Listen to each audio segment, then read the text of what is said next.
then just like record what they were talking about. And so a load of stories that happened inside the TV show did actually happen. They were kind of loosely veiled on stuff that actually happened.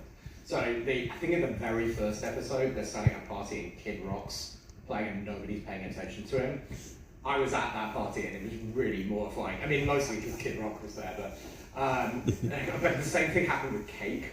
Like, the lead singer from Cake was incensed that nobody was paying attention, and he was just like shouting abuse at the crowd, and then they started playing Short Skirt, Long Jacket, and everybody turned around and was like, yeah, you fuckers only know this because of the TV series Chuck or something like that. Yeah, anyway.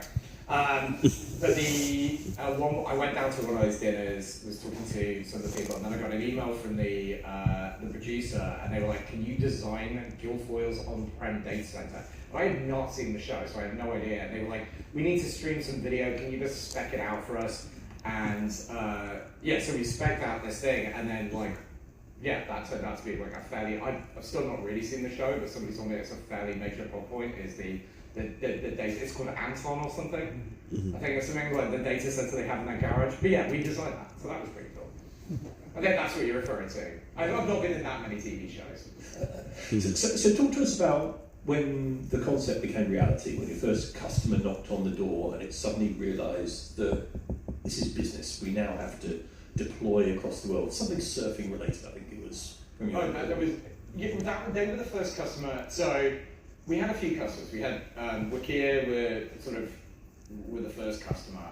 Arthur brought them over, and then I think we had Instructables, which is now owned by Autodesk, I think. There was another one, which I can't remember, and then we also had FetLife, which is the Premier Fetish Network, and that was interesting. They were the reason why we ended up with TLS stickers, because we weren't going to do those for a while.